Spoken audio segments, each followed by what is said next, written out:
En medio de la situación que vivimos, en medio del país, del partido que se conforma, en medio de la necesidad de que vayan surgiendo y cuajando nuevos liderazgos con conceptos limpios y verdaderamente revolucionarios, yo siento que esa es una necesidad que tenemos que trabajarla y que todos los gobernadores que están llegando deben tener como primera línea, como primera acción, promover esa enmienda, promover esa alternativa que va a permitir que la revolución estabilice. Después vendrán muchísimos otros cambios, habrá otros que tienen aspiraciones que podrán llegar, pero yo considero que en este momento verdaderamente es necesario ir por esa vía.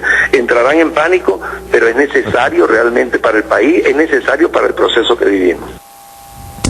Sin valorar la entidad que declara aquí el comandante Arias Cárdenas, la conseja parece muy mala, ¿no? Si los gobernadores, perdón, si los candidatos a gobernadores y candidatos a alcaldes por lados del PSUV se imponen como agenda principal promocionar la reelección del presidente Chávez y la gente tiene una opinión tan adversa a ese asunto, creo que llevan plomo en el ala. Sí, hasta el día de hoy hay un rechazo a las pretensiones continuistas, reeleccionistas del presidente Chávez, y eso tiene que ver con los valores democráticos. Pero lo interesante es que está cambiando la calidad del respaldo al presidente Chávez. Es decir, hoy el chavista y el simpatizante es mucho más crítico, menos incondicional, menos ciego, ya critica al presidente. El triple de las personas que en vísperas de las elecciones presidenciales culpaban al presidente, hoy son 3 veces más.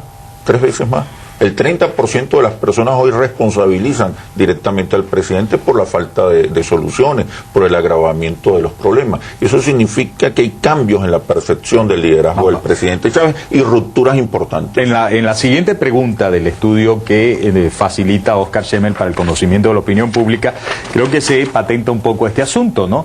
¿Cree usted que las cosas en el país van por buen camino o van por mal camino? Es un poco como preguntar a propósito del propio presidente, ¿no? ¿Es usted más feliz o es usted menos feliz? Esto sirve, ¿no? Como hay unas paradojas aquí interesantes. En todo caso, el 47% piensa que el país va por mal camino, piensa que las cosas no están marchando bien, y esto es una crítica evidentemente a la gestión del gobierno. Un 43% piensan que las cosas van por buen camino. Eso es muy parejo. Es muy alto. Tras 10 años de gobierno, eso es muy parejo, ¿no? Y cuando tú evalúas problemas concretos como la corrupción, más el 60% dice que ha empeorado. La vivienda, cerca del 50% dice que no se ha resuelto. El problema de la salud se ha agravado. La pobreza para la mayoría de los venezolanos no se ha avanzado en su solución. O sea que hay problemas que la gente está resintiendo profundamente. Hay un desgaste en el carisma del presidente y hay una falta de eficacia en el discurso presidencial. El presidente, podríamos decir, no solamente que ha bajado, sino que está estancado. Le va a costar mucho al presidente. Pero hay una cosa crecer. que yo no entiendo. Hay una cosa, ¿dónde ustedes realizaron este estudio? Esto se realiza en todo el país. Es una encuesta por hogares. En todos los estratos sociales. Le da mayor peso, es decir, desde el punto de vista numérico, es decir, hay mayor número de personas consultadas en el estrato más numeroso, que es el estrato más popular, más pobre del país. Es una muestra estratificada, cerca del 80% de las entrevistas se hacen en los niveles socioeconómicos D y E. Yo le pregunto eso porque es que la semana pasada, uno cuando se pasea por los medios de comunicación secuestrados para hacer propaganda, culto a la personalidad, en una emisora comunitaria tenían en la radio un escandalete tremendo por el resultado de una encuesta del IVAD, según la cual más del 70% de la población consultada ve como buena la gestión del presidente Chávez.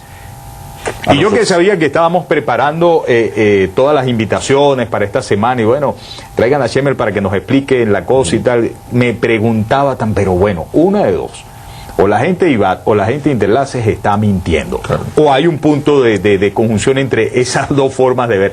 Más de 70% apoyando la gestión del presidente Chávez. Bueno, en nuestro caso, nuestros clientes no tienen nada que ver ni con el gobierno ni con la oposición. Nuestros clientes son en más del 90% empresas privadas que hacen sus análisis de entorno. No entiendo eso como respuesta. ¿Qué es lo que me está queriendo decir? Que nosotros tenemos unos resultados que no están comprometidos con ningún cliente interesado. ¿Okay? Nosotros hemos visto, de todas maneras, un nivel de aceptación de valoración positiva de la gestión, que supera el 40%, en algunos estados llega incluso al 47%, que es una valoración muy buena después de 9 años de gestión, y incluso muy buena cuando tú ves que algunos problemas la gente sigue percibiendo que no se han resuelto. Vamos a ver lo de los problemas, aquí está el listado de problemas, ahí lo tienen. La inseguridad sigue siendo un problema clave, el problema más grave para el 67% de los venezolanos.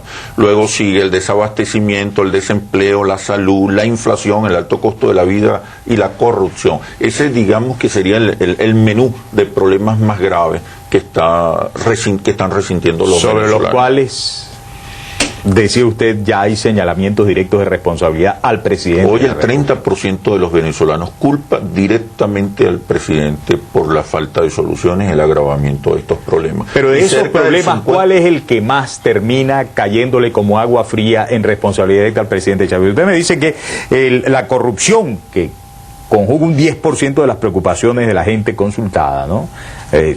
Ya prácticamente decía el como presidente, ¿ampara, incentiva o qué? Claro, esta es la primera mención, es el problema más grave. Después le pedimos a la gente que nos diga cuál es el segundo problema más grave, el tercer problema más grave. En todo caso, en esta primera mención ya tú ves cuáles son realmente lo que agobia a los venezolanos. Y la inseguridad obviamente es el principal problema. Se sigue señalando al entorno presidencial, a los gobernadores y alcaldes como los principales responsables, sobre todo en el caso de la inseguridad, pero ya hoy 30% de los venezolanos culpa al presidente. Ese es el triple de lo que la gente pensaba en vísperas de la elección presidencial del 2006. Por último, Óscar Schemmel, la pregunta de las 40.000 lochas, ya que estamos en esa cuenta regresiva hacia las elecciones del 23 de noviembre. ¿Cuántas gobernaciones uno y cuántas gobernaciones otro? Mira, para las fuerzas que adversan al presidente Chávez, hay oportunidades en no menos de 11 estados, donde la gestión de los alcaldes y los gobernadores ha sido nefasta. En el caso del municipio Sucre, que acabamos de evaluar hace una semana, más del 70% considera mala y pésima la gestión del hijo de José Vicente Rangel. Y así lo ves en muchos estados. Pero sobre todo en 11 gobernaciones, en 11 estados hay grandes posibilidades para la tesis de Hugo Chávez de las medias lunas, una media luna en la parte central, una media luna en la parte occidental, otra por allá, Nueva Esparta y tal, son referidas realmente a regiones en las que hay un potencial chance de triunfo para quienes disienten del presidente Chávez. En los estados del centro, en los estados más urbanizados, es donde hay mayores posibilidades. En los estados más rurales es donde el presidente tiene mayores oportunidades. La mayoría poblacional está concentrada en los sitios donde... los sitios donde hay oportunidad. Seguramente la oposición logre por lo menos la mitad de estas gobernaciones, si utilizara estrategias, discursos, mensajes, si despolarizara la estrategia, si deschavetizara los temas, si desideologizara las gramáticas, la oposición pudiera tener muchas más posibilidades. Hoy hay un atributo fundamental, que es la independencia política, es un atributo fundamental que la gente está valorando en los aspirantes, así como sus credenciales y sus ofertas. Ahí donde la oposición pudiera concentrar sus esfuerzos de comunicación. Y ese es el consejo, obviamente. Exactamente. Óscar Schemmel, presidente Suerte. de Interlaces, muchísimas gracias por habernos explicado su más reciente estudio publicado, cuyo titular más relevante es este: más del 60% rechaza la tercera reelección. Vamos a una pausa, amigas y amigos. Al regreso tenemos más para someter a consideración de todos ustedes, y por allí ya está preparado el sector transporte para participar en la entrevista.